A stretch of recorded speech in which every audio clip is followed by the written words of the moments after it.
Welcome, ladies and gentlemen, to Truth on the Tracks. I'm Brandon Turbeville, your host. Tonight is November 2nd, 2015. The show is being broadcast, or recorded, rather, on November 1st, 2015, the day after Halloween. So bear that in mind as we talk about current events, that the show is being broadcast, or recorded, rather, a day ahead of time. So we've been off the air for the last 2 weeks, and I apologize to all the listeners. The show, rather, hasn't been off the air so much as been playing rebroadcast, but there hasn't been any new broadcast for the last 2 weeks because of some concerns here, and that needed to be, logistical concerns that needed to be worked out, and they've been worked out. We're back on the air, and we intend to be here for a while. So the last 2 weeks was not indicative of the future. So anyway, tonight we're going to talk about a lot of things. A lot of things have happened in the last 2 weeks. I doubt, in all honesty, that we'll be able to get to all of the things that I want to cover tonight. We're going to be all over the map, to be honest, because I want to try to do a recap of what we've missed in the last 2 weeks. I apologize to any of the listeners who may have to hear this, but I am a little bit under the weather, so if you hear some coughing or sneezing, then my apologies. Now, we need to get into business. Of course, for those of you who are joining in for the first time tonight, and you can catch the show every Monday night at 9 p.m. Eastern Standard Time here on UCY.TV.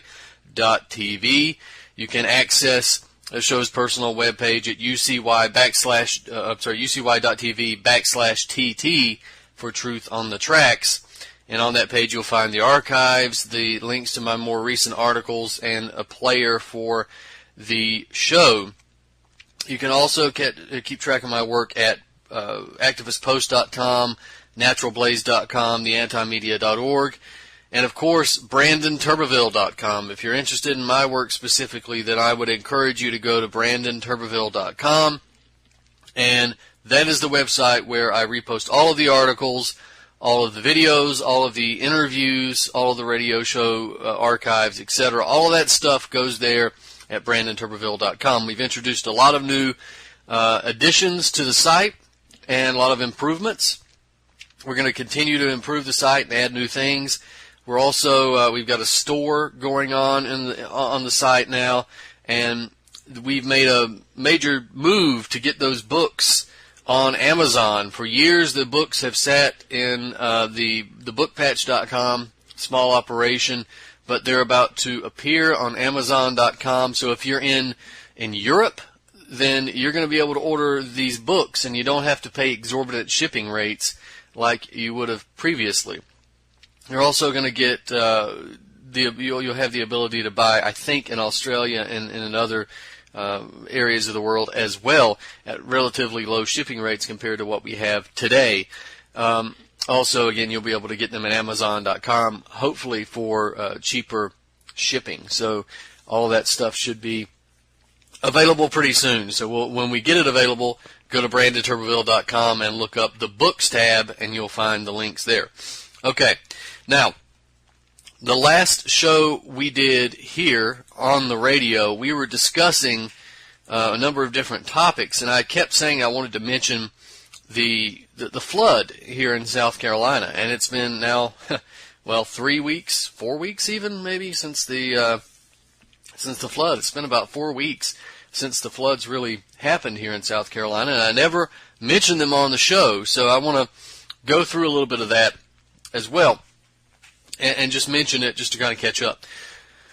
We had, as most of you would remember, we've had major floods here in South Carolina in early October. We had most of the local governments unprepared, poorly prioritized, inept at dealing with the destruction that was left by, what was a historic amount of rainfall over the state.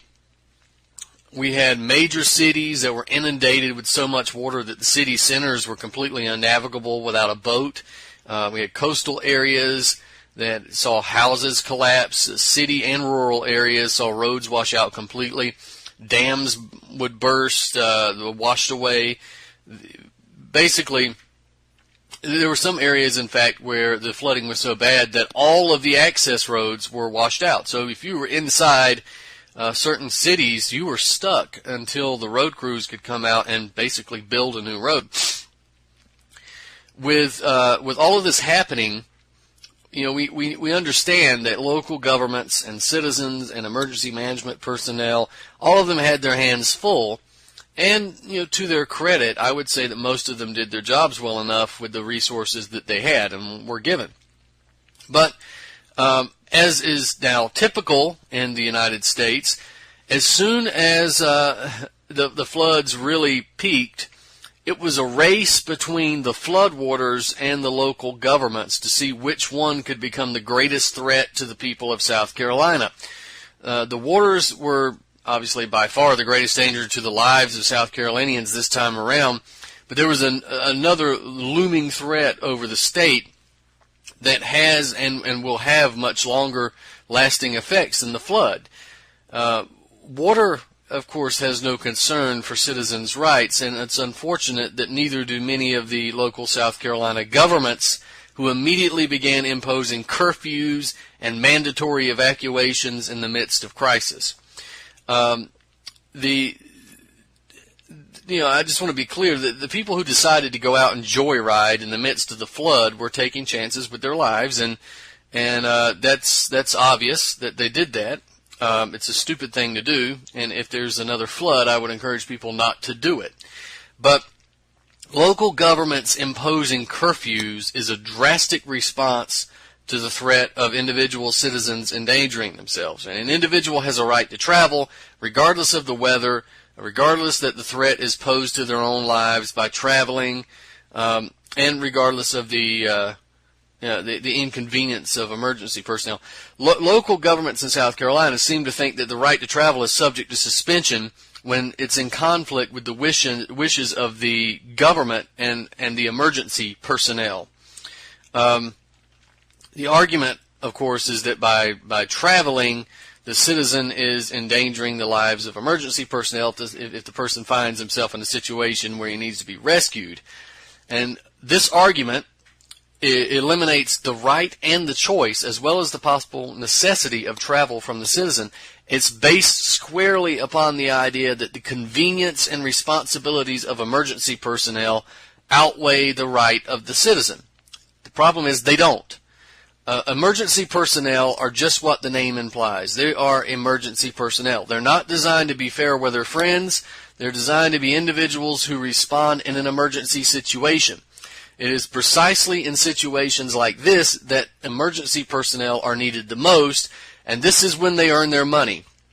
Emergency personnel, in instances like this, they might very well be asked to risk their lives, but risking their lives is what emergency personnel are supposed to do in emergency situations, not launch a clampdown on rights to ensure their own safety. Curfews are things that are placed upon children by parents, not upon citizens by government. Now, we're all about solutions here. So, to be fair, if there's a situation where there's become such an so untenable to launch a rescue mission that the lives of emergency personnel are clearly at stake, and it's due to the poor choices of the citizens who refuse to act in an appropriate or responsible manner during an emergency, the proper response would be one of education and warning, complete with a subsequent leaving of the citizen to the repercussions of his own choices. You let them know that there's a danger. You warn them about the danger. You offer them to be evacuated. If they refuse, you simply inform them that the rescue party will not be coming back, and then you don't come back. That's how you deal with these types of situations. This is not the ideal, but it's an available option, and the restriction of travel is not an available option. You got to let people live with their own choices. Now, this is the similar situation regarding the instances of mandatory evacuations that were implemented all across the state during this flooding. The offers of assistance to evacuate and warnings that evacuation is necessary, that's certainly appropriate. But the force or compulsion to leave by authorities is not only wrong, it's unconstitutional. Yet that's what has happened all across the state. For instance, we had in Florence County Council met in an emergency session and voted to implement a resolution that allowed the Sheriff's Department, the Florence County Emergency Management personnel, and Florence administration to force individuals from their homes in a number of locations due to the floodwaters. This is what the resolution said. Listen to the language of this. Florence County Council directs that the Director of Emergency Management, the Florence County Administration, and Sheriff of Florence County are authorized to implement the directives of this proclamation and enforce the state of emergency procedures. And the authorized individuals are directed and given the authority to compel evacuation of all or part of the population from any stricken or threatened area in Florence County if such action is deemed necessary for the preservation of life. Further, to authorize the Director of Emergency Management, the Florence County Administrator, Sheriff of Florence County, to impose a curfew from 7 p.m. until sunrise for non-emergency activities, should they deem necessary, until the proclamation is rescinded, end quote.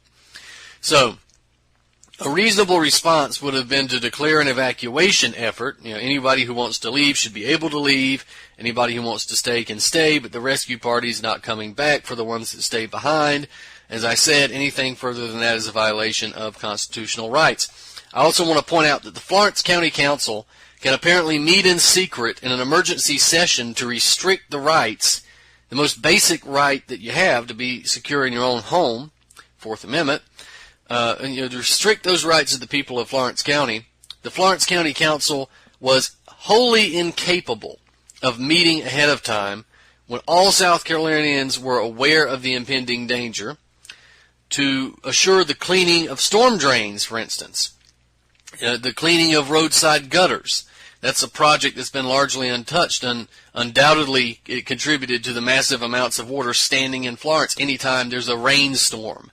As a matter of fact, I think that the drains have still not been cleaned in Florence, in the city of Florence, which is why anytime it rains, it resembles Venice.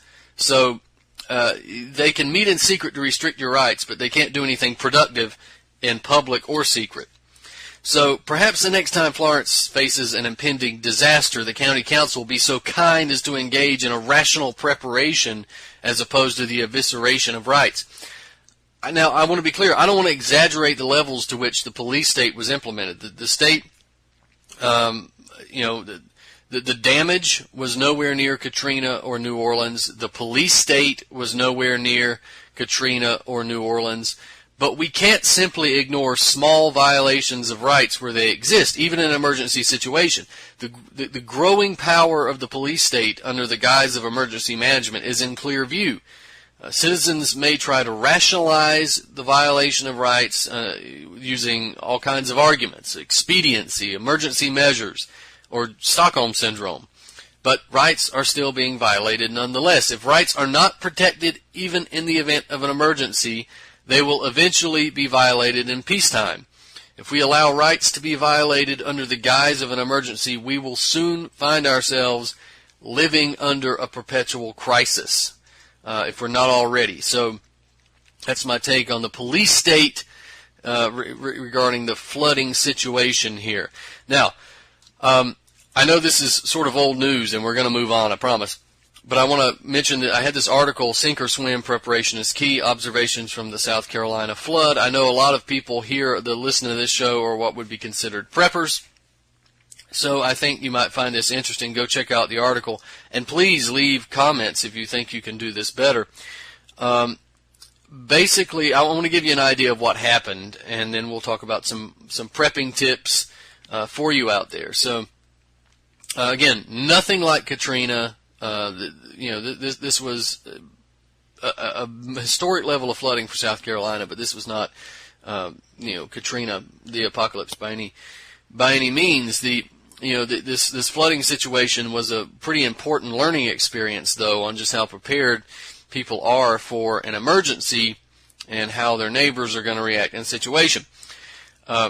There were a small minority of individuals here who were prepared for this thing all along, and they had stocked up on essential items and tools for their own survival. They were, fairly well prepared for the situation. They were a distinct minority, of course, because most people, despite the constant warnings about impending floods, they assumed that the storms would simply just be a strong thunderstorm, leave a little water on the road, and have a minor inconvenience. And as you know, photographs of Charleston and Columbia began coming out over the television, I think a lot of people started to realize that the flooding was actually a serious issue, especially when reports of roads washing out across the state, curfews, police state crap, all of that started to get people going to the grocery store, rushing to the store at the last minute, go to the box stores, convenience stores, get last-minute supplies. But they'd find themselves standing in very long lines, driving from closed store to closed store for food and bottled water.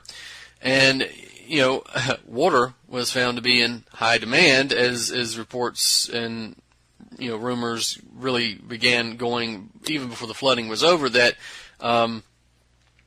some cities that had sewage seeping into their water systems, and there'd have to be a boil drinking water announcement that they'd have to boil their water before they could drink it and that sort of thing. Gas pumps started becoming a little testy, and a lot of people had neglected to even fill up their tanks with gas before the storm. Then they were forced to really jockey with each other as they were coming from the next county over in search of gas for their vehicles and generators. Credit card and debit card systems went down, and they do in every single emergency. They go down. Exit routes from a lot of places were eliminated because the roads were washed away, bridges collapsed, officials hadn't officials closed them for safety reasons. And as I mentioned earlier, in some towns, all of the exit routes were closed or washed out. Some people had decided to risk it on I-95. They were either had to pull over in the nearest town or to wait out the storm. They were just typically unprepared. They had nothing but small vehicles, no food, no water, no cash. They were called locally, they called them I-95 refugees, right? And this is something that lasted, a day, two, most? The floods were damaging in many areas, but again, it was not Katrina. But we need to talk about what you can do to prepare for a flood. And just to give you, I've got about 14 things here that I want to suggest to you to get if there's the potential of a flood. And again, if you're listening live and you're in the chat room, feel free to add your suggestions in the chat room, and if you want to go back and find the article, feel free to add your suggestions at the bottom of the article. This is just very brief, and this is not very detailed. This is just some basic stuff that you can try to get all along. So, of course, number one would be storable food and water. This doesn't necessarily mean to have hundreds of dollars worth of freeze-dried food. It can mean something as simple as canned goods, ramen noodles, other food that lasts a long time without requiring electricity to prepare. In fact, in a flood situation, canned goods are generally the safest bet because they're largely impervious to water over short periods of time.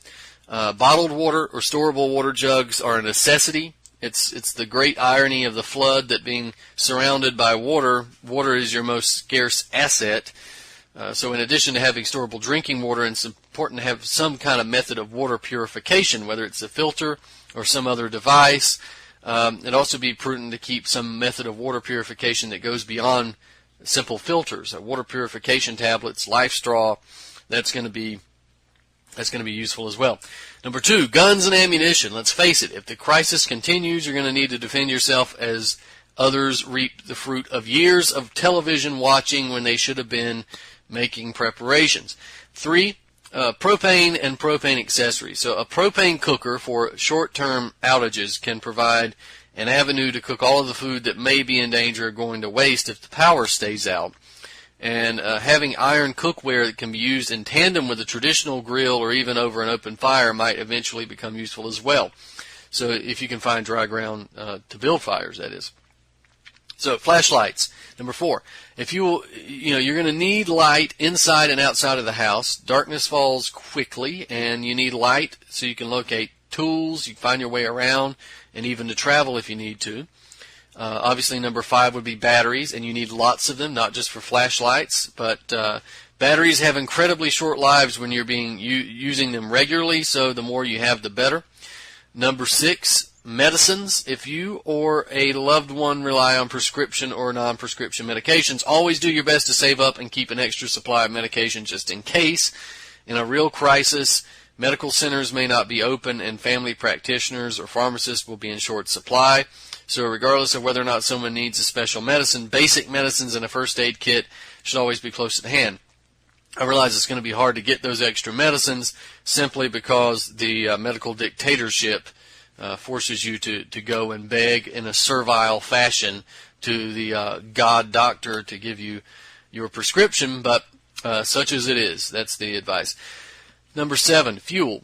If you know a flood is coming, fill up your gas tanks and your gas cans beforehand. After the storm, it's always too late to do that. Number 8, candles. Eventually, battery's going to run out, so candles can provide steady light in the dark, so flashlights can be saved for travel or emergencies. Obviously, lighters are vital as well. Number 9, waterproof boots and waterwear. If you do anything outside of the house or inside, depending on the flood levels, you may find that you have underestimated the need to keep dry, particularly keeping your feet dry. So make sure you have a good pair of rain-resistant boots, waders, and rain jackets on hand. Number 10, rain gear. Tarps, ponchos, rain jackets, all that's going to come in handy in a flood. Heavy-duty plastic wrap would also be valuable. Water-resistant bags and plastic containers that will float will be useful in some situations as well. Number 11, a weather radio. It's important to keep track of the weather situation in the event of an adverse climate event. You will need to keep in touch with what's happening around you and what's coming. So again, batteries will be necessary. Number 12, a life jacket. So floods can come gradually or quickly. Keeping a life jacket on hand for each person in your party is important. You may never have to do anything other than wade in shallow water, but why take chances? You might find yourself in a precarious situation that requires swimming or floating or supporting somebody else. Life jackets are gold in these situations, particularly if somebody in your party can't swim, or if they're weak or elderly or handicapped or something. Number 13, a small boat. So if you're able, a small boat capable of rowing you to safety, or at the very least acting as an oasis until the waters recede, is definitely beneficial. And number 14, swimming lessons. It's a flood after all. Being caught in the middle of rushing or rising water is a death sentence if you don't know how to swim. Plus, it's the gift that keeps on giving. Swimming's useful for more than just saving your life during a flood. So that's the 14 basic suggestions I have. So it's important to remember that you're never prepared enough, and if you believe that you're ready for all emergency situations, that's a sure sign that you're not fully ready for any of them, really. If you need help beyond these suggestions that I made, or beyond the articles that I've written, in order to prepare for floods or winter storms or hurricanes or economic collapse or world war or something like that, you can do as much research on your own as possible for free online. There's a number of resources that are going to help point you in the right direction, such as the prepping section. If you go to naturalblaze.com, they have a section up top that's dedicated to prepping. So go click on that and just peruse the information. And if you happen to find that all of the information online is too overwhelming, then maybe you should take a class on the subject. And there's a good class by Aries Tactical Solutions, and you can go to ariestacticalsolutions.com and check them out, and they will teach you all that you need to know. And they're very helpful people. I know them personally, and I highly recommend their school and their tutelage. So there's that. Now, I also mentioned a couple of weeks ago that I was going to make a comment on the political debates and the Democratic primaries and the Republican primaries. But alas, we've already got some dropouts of the political race. Let's look at the Republicans first. Well, what can you say about the Republicans? The questions before the Republicans are, do you want war? Do you want a lot of war? Do you want the most war you can possibly get? Or do you want thermonuclear World War III? That's the question that is being posed by the Republicans. you're going to get war. Just how much war do you want? Of course, you get someone like Rand Paul who just wants a little war for the benefit of AIPAC and neocons, because little Rand is nothing but a scam artist. He's a neocon in libertarian-ish clothing. I think, can we safely say that the clothing of libertarianism has finally been removed by little Rand, and now he's rebranded himself as a full-blown neocon Republican? Then you get a little war from him versus the other aspect of the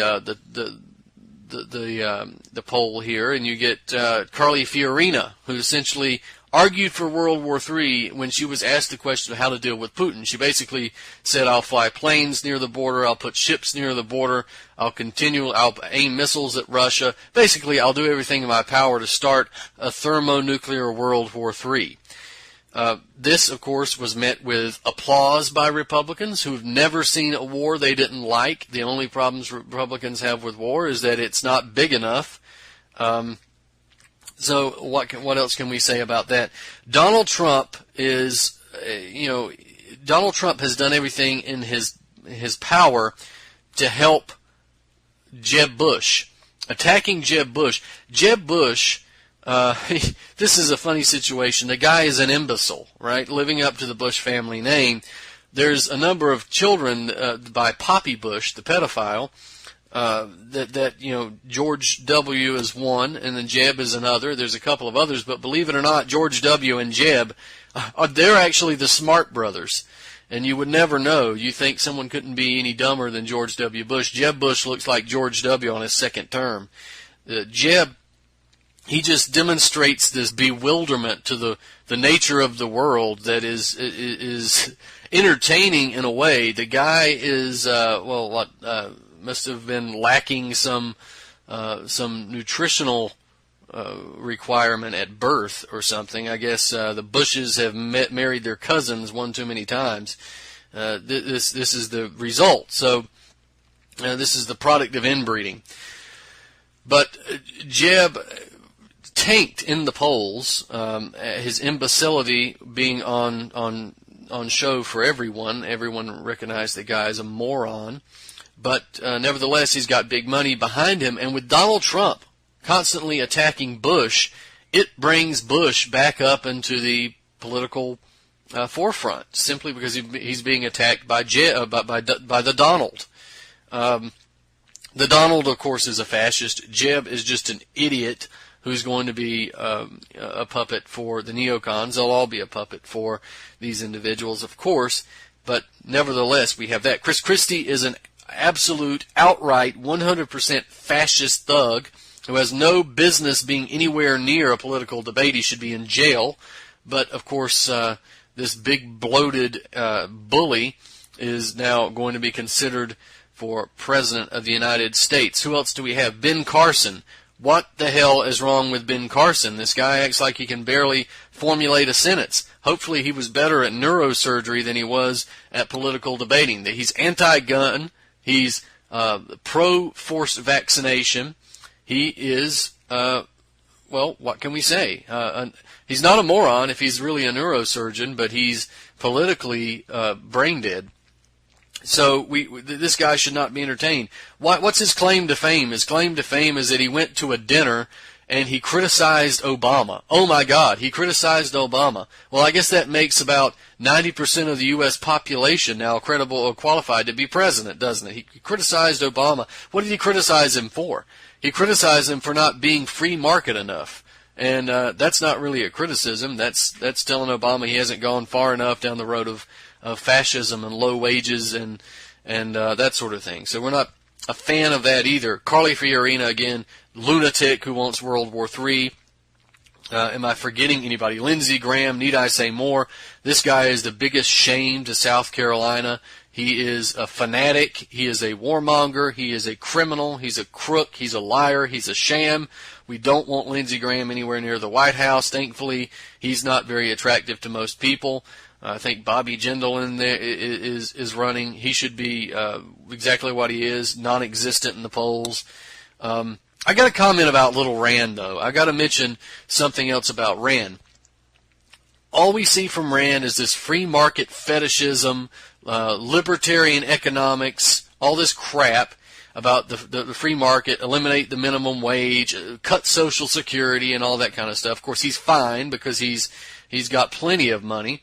Little Rand, though, in his debate about how we should cut Social Security, because he wants to cut Social Security because to him that's communism or something to that effect.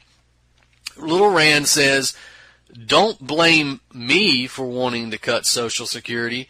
Blame your grandparents for having too damn many kids. Well, that's how he feels about it, isn't it?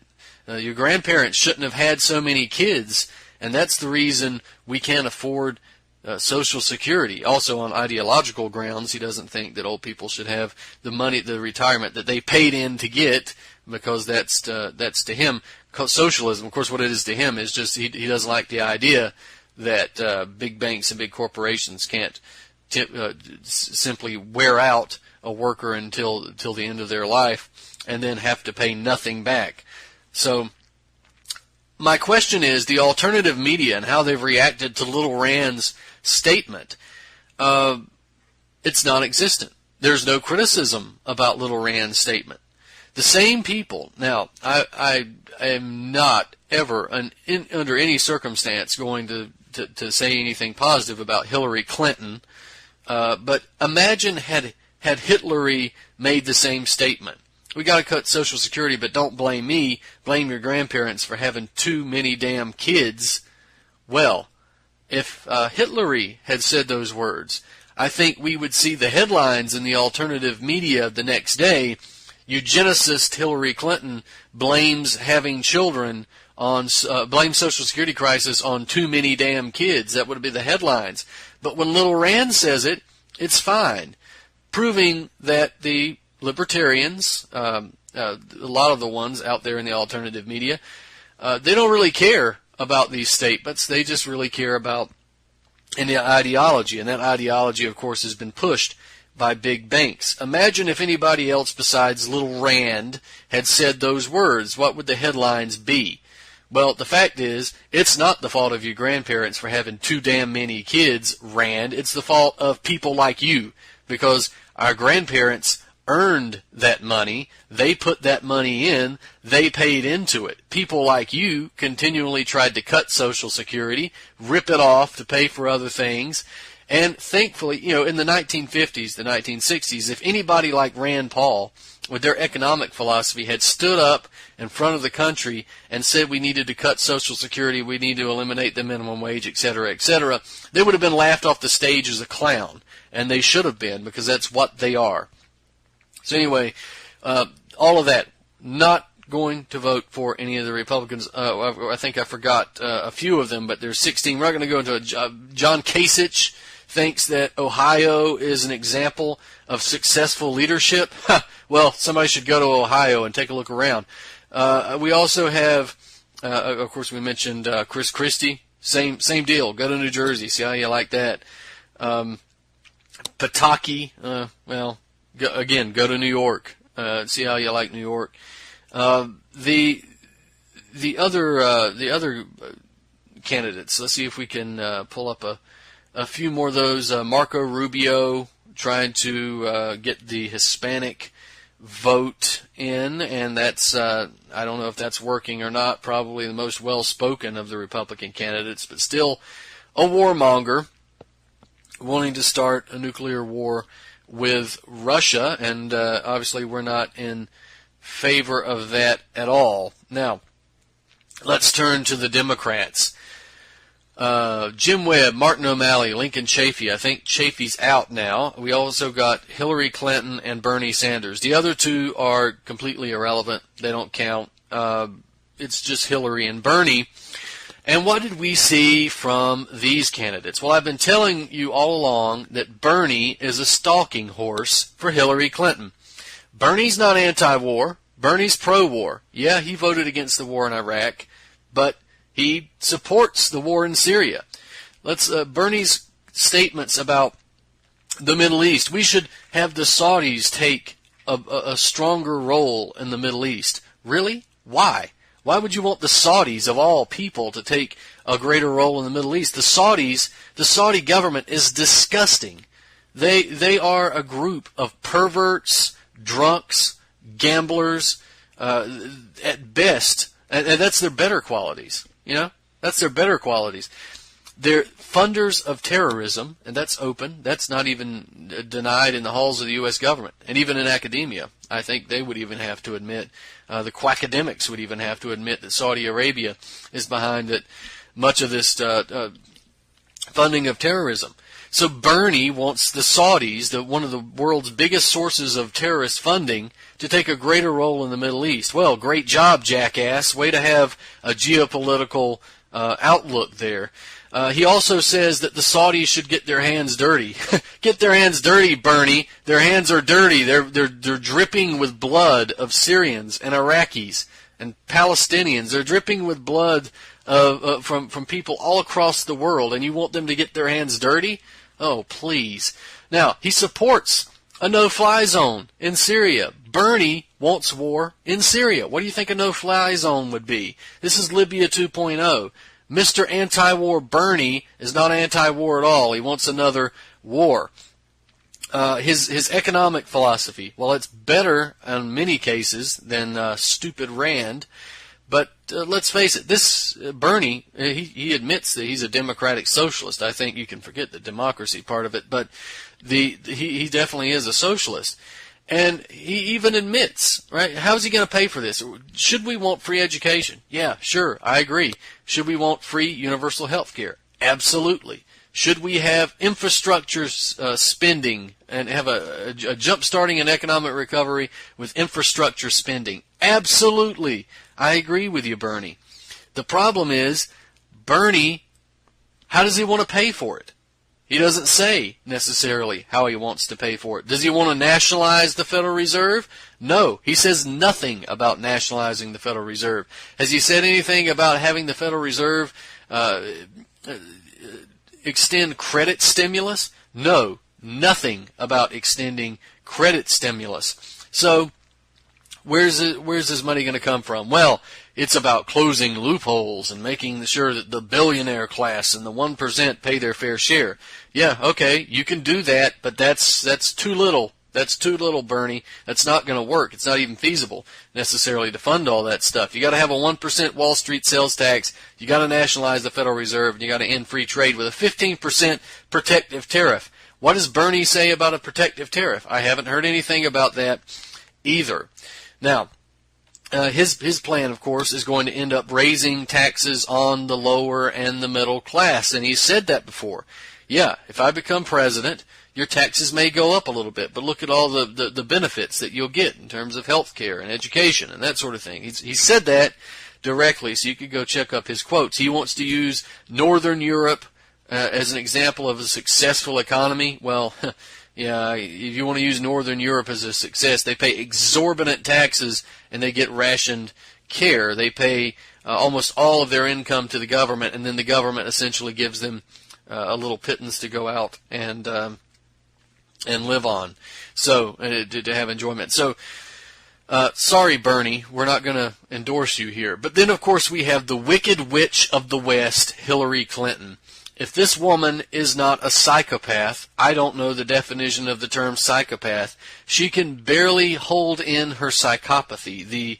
The wild and crazy eyes of Hillary Clinton should give it all away, as well as that crazy, demonic cackling at every opportunity. We're going to get into Hillary a little bit in a minute, but I have a book out, which I should promote at this point, called The Difference It Makes, 36 Reasons Hillary Clinton Should Never Be President. And hopefully that'll be on Amazon by the time you listen to this show.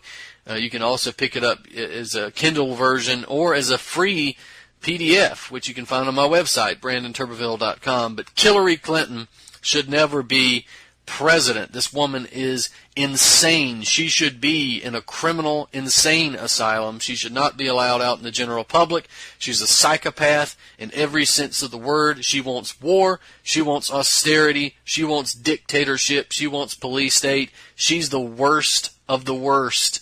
You're talking about scraping the bottom of the barrel. Here, this woman has drilled a hole in the barrel and went out the other side. We can't have this. She has to go. She cannot be allowed to be president. Now, the debate, I want to mention the Democratic debate, was a pathetic, disgusting display of Bernie Sanders being a, stalking horse. Because did he criticize Hillary Clinton? No, he criticized Donald Trump and Republicans, of course. But when it came to Hillary Clinton, what did Bernie have to say? Oh, we're tired of hearing about your damn emails. Yeah, well, I'm not tired of hearing about her damn emails because she's a damn criminal and she should be in jail. The handshake, of course, Hillary Clinton, the bobblehead, if anybody saw the debate, her head bobbed up and down for most of it. The handshake between Bernie and Hillary, that was a sign to each and every one of you out there who may be fooled by the burn that this is nothing more but an exercise in futility. He is giving away any chance of the nomination to this witch. That's what he's doing, right? He's tired of hearing about her emails. He could have said something positive. This woman has voted for every single war that has ever come down the pike since the first term of her husband. She's supported every single war. She supports free trade. She supports big banks. She's funded by big banks. Did Bernie say any of that? Of course not. No, he's tired of hearing about Hillary's damn emails. Well, thanks a lot, Bernie. I guess we know that you're going to be trying for, at best, a vice presidential spot on the Hillary Clinton campaign, but don't hold your breath. So, anyway, just a few things about Hillary. I'm going to throw this out there. Remember the Hillary Clinton "We came, we saw, he died" statement that said when she had this interview, she was given a question regarding the death of Gaddafi and the U.S. role in the destruction of Libya, and she paraphrased a quote from Julius Caesar after he concluded his war with Pharnaces II of Pontus. He said, "Vini, vidi, vici." It's "I came, I saw, I conquered." Well, Hillary Clinton's response was, "We came, we saw, he died." Right? Gaddafi's murder had just taken place. He had just been sodomized with a bayonet and then beaten to death and eventually executed, beaten with barely conscious and then executed there on video. This really reveals the depths of depravity in which Clinton dwells. There's a glimpse of her obvious psychosis and psychopathy, and you can go get that quote from YouTube if you want to see it. It's a famous quote now by Hillary Clinton because she made it so. Now, remember that demented reaction to Gaddafi's death. It was revealing, but her actual contribution to his death was both immoral and illegal. It was also treasonous. Again, this is another reason I'm not tired of hearing about her damn emails. Hillary Clinton, along with the State Department staff like Susan Rice and Victoria Nuland, who were out in front building up the case for war against Libya, a UN resolution to go to war in Libya, and support for the terrorists attempting to overthrow Gaddafi. There was an article entitled "Hillary's War, How Conviction Replaced Skepticism in Libya Intervention" by the Washington Post Joby Warwick, where she described how Clinton provided yeoman service in the effort to build an international coalition against Libya and Gaddafi, and how she worked overtime to see to it that this nation with the highest living standards in Africa was reduced to a burning desert of rubble and savagery. That's the handiwork of this witch. Even the Huffington Post, which is normally servile when it comes to the Democratic Party, was forced to admit that Hillary Clinton was one of the main forces promoting the war in Libya, and fairly pointing out that Clinton was one of the many in the United States State Department and other governing bodies who supported the same. Clinton stopped at no lengths to push the United States into another war. She even went so far as to give support to the propaganda line that Gaddafi was using rape and sexual violence to intimidate and oppress Libyan women. This woman claiming that rape was being used to intimidate somebody while she remained silent while her own perverted husband did the same. That's irony in its purest form. So this was a grandiose and idiotic claim. Obviously, it was proven inaccurate on the ground. It was proven inaccurate time and time again. It was only eclipsed in the absurdity of it by other claims coming from the Clinton State Department that Gaddafi was handing out Viagra for this purpose. Remember that? That's another Clinton piece of gold. We had disgraced U.S. Ambassador Susan Rice. She was the main purveyor of this myth. But the hands of Hillary Clinton are dripping with Libyan blood. If Clinton is ever allowed to become president, those hands will no doubt be drenched with the blood of innocent civilians the world over, and in this country as well. So again, we cannot allow the wicked witch of the West to assume the presidency. But since, even though Bernie is sick of hearing about Hillary Clinton's damn emails, let me inconvenience and apologize to Bernie right now, because I want to continue talking about her damn emails. So, sorry, Bernie, if you'll permit me to discuss this issue for a second. As I've just described, Hillary's track record with Libya is poor, to say the least. While Secretary of State, she was ultimately responsible for providing security at the U.S. Embassy, where the attacks and killing of Ambassador Chris Stevens took place in Benghazi. Considering the outcome, it'd be safe to say that Clinton was the failure in her duties at the very least, so that's if we assume the best and give her the benefit of the doubt. But a lot has been made about the scandal in Benghazi and the death of Ambassador Stevens there. The real story behind the attack should make Clinton appear much more than an incompetent derelict. Clinton was anything but incompetent in the Benghazi scandal. She's not an incompetent person. She is a psychopath, but she's not incompetent. Chris Stevens was just a casualty in a much broader campaign of arming terrorists in Libya and then transferring those terrorists as well as the arms that was originally transferred to them into Syria via Turkey. So that was the purpose of Chris Stevens. He was there as a funnel to funnel terrorists into Syria, to funnel arms into Syria. He was also funneling arms prior to that to the terrorists in Libya. The fact that the United States has armed, trained, funded, and directed terrorists in Libya and Syria is beyond question. It is also a fact that the State Department itself has played a key role in that regard. The State Department involvement didn't begin with John Kerry, and it didn't begin with Hillary Clinton, but it certainly continued during her tenure in office. Now, Judge Andrew Napolitano discovered, after reviewing a number of Clinton's emails, that this was indeed the fact, that the State Department played a major role in this issue. Now, let me read. It's a sizable quote here, but I'll read part of this.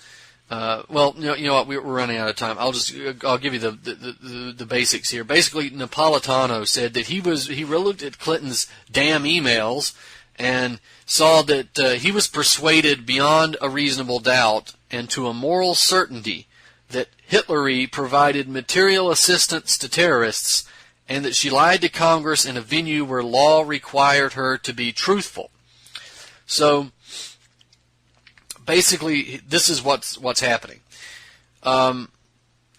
Congress had authorized the Departments of State and the Department of Treasury to be what is essentially arms gatekeepers. They can declare a country or a group to be a terrorist organization, in which case selling or facilitating the sale of arms to that organization is then a felony. It can also be, they can also license dealers to sell those weapons. There was an individual by the name of Mr. Turi who apparently sold hundreds of millions of dollars worth of the arms to the government of Qatar, which at the request of American government officials were sold, bartered, or given to rebel groups in Libya or Syria. So in other words, they're funneling these things through Qatar, but it didn't just go through Qatar.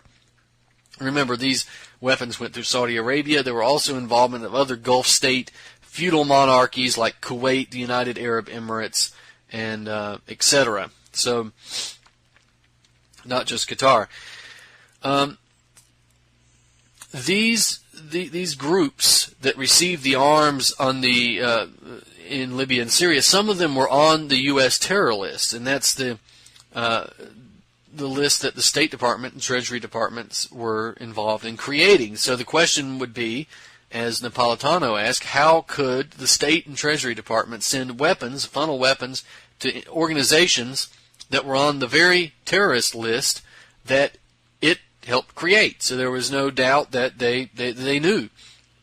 And Clinton apparently used her husband's computer server for all of her email traffic while she was the Secretary of State. That's a violation, according to Napolitano, of 3 federal laws,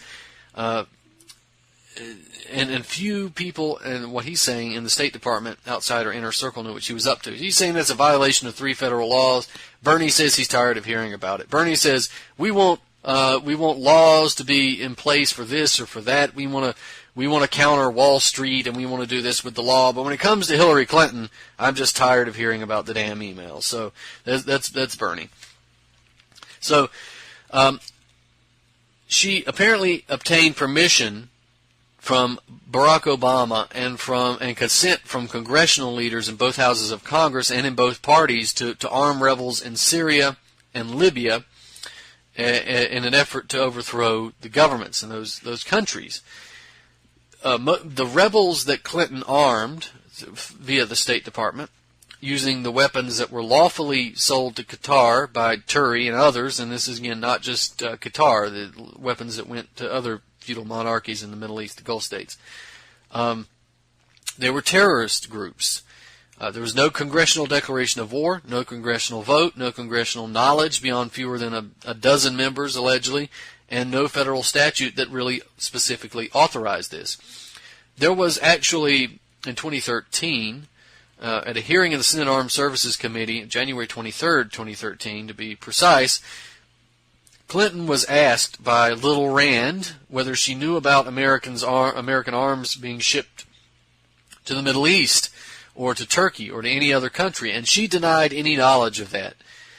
It's unclear whether or not she was under oath at the time, but that's largely irrelevant. The obligation to tell the truth to Congress pertains to all witnesses who testify before Congress. That was whether its oath has been administered or not. Roger Clemens, remember, was prosecuted twice for misleading Congress about the contents of his urine, and he wasn't under oath. Anyway, so Clinton says to Turkey, I will have to take that question for the record. Nobody's ever raised that with me. And then Paul asked the question, it's been in the news reports that ships have been leaving from Libya and that they may have weapons, and what I'd like to know is the Benghazi annex that was close by, were they involved with the procuring, buying, selling, obtaining weapons, and were any of these weapons transferred to other countries, any countries, Turkey included? Clinton responds, Senator, you will have to direct that question to the agency that ran the annex, and I will see what information is available. And Paul says, you were saying you don't know. Clinton says, I do not know. I don't have any information on that. So she says she didn't know, but she knew. Now, she said she didn't know about the arms shipments, and that she and her State Department political designee, Andrew Shapiro, had authorized thousands of shipments of billions of dollars worth of arms to U.S. alleged enemies to fight this secret war. And Chris Stevens just happens to be one of the casualties, along with 3 other colleagues, who were assassinated at the American consulate there in Benghazi by rebel groups that Clinton herself armed as a result of her position in the State Department with American military hardware in violation of American law. So we have a crime. We have a felony here. But sorry, Bernie, I hate to break it to you, but your your girlfriend committed a crime in her position, among many others. So the Napolitano is on the right track if you read his article that I've linked to in my own. But I want to point out the main issue regarding Benghazi is not the technicality of Hillary's emails. That's a legitimate issue, of course, but it's not the technicality of Hillary's emails. The issue is one of arming, funding, training, and directing terrorists abroad for geopolitical purposes, and then using those same organizations to justify a greater clampdown here at home.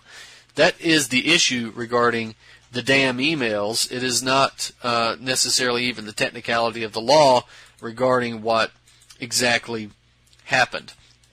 Now, I know a lot of people want to hear a catch-up on the Syrian situation. I think maybe we should wait until that takes place, wait until next week, because we've only got a couple of minutes left, and I'll be able to do that in detail. Things are heating up over there, and we need to be able to have time so we can take a look at this in detail, because it's not something you could really sum up in a quick fashion that way. I will just mention one other thing, that we've got an article, Englishtown Takes to Streets Against Fluoride in Water, that was written by myself and Heather Callahan of Natural Blaze. There is an anti-fluoride movement in Bedford, England. That was the scene of an anti-fluoride campaign on Saturday, October 17th. The streets of Bedford were teeming with activists from Fluoride-Free Bedford. They were carrying clipboards, information packets. They were trying to educate and encourage shoppers and passersby to the dangers of forced water fluoridation, and they were trying to educate them as to their petition to stop it. Fluoride-Free Bedford has been calling for an end to water fluoridation since 2002, yet their new impetus for action comes as a newly elected group of councilors have taken office. We had Cynthia Bagchi of Fluoride-Free Bedford. She was the coordinator there. She said, quote, "We want to stimulate discussion throughout Bedford and to stun councilors to show them the huge amount of support there is from people who don't want fluoride in their water supply." She also said, "It's about educating ourselves and each other. The government isn't doing it, nor is the council. They are just covering up the truth." So the water in Bedford Borough has been fluoridated for about 40 years, but in 2009 the process was temporarily suspended in order so that improvement and repairs could be made on the area's water treatment plant. Fluoride-Free Bedford is attempting to ensure that fluoride does not return. The activists are frustrated because in 2011 the Bedford Borough Council voted unanimously to cease water fluoridation. That was a proposal that was submitted by Major Dave Hodgson, but no action was actually taken. So Fluoride-Free Bedford is working in coordination with West Midlands Against Fluoridation. That's another group that is designed to serve the West Midlands area. And the lady from WMAF, Joy Warren, she says, quote, "The only reason fluoride is added to our water supply is for it to have a physiological effect on the enamel of the milk teeth of very young children by exerting an effect from the inside of the tooth to the outside. This means that fluoride is a medicine, and fluoridated water is, according to a judgment in the European Court of Justice, classified as a functional food. A functional food is first and foremost a medicine, and thus medicinal law takes precedence over food law. The difference is that pills are legalized medicine, whereas fluoridated water is illegal medicine." If you want to sign their petition, you can go to my article, Englishtown Takes to Streets Against Fluoride in Water, and you can sign their petition. There's a link in there as well. So if you're out there, you can go like Fluoride-Free Bedford and West Midlands Against Fluoridation, get in contact with them and assist them. So that's what's happening a little bit on the action front right now. Ladies and gentlemen, we're out of time. We'll be back next week. This has been Truth on the Tracks. I'm Brandon Turbeville. We'll see you next week.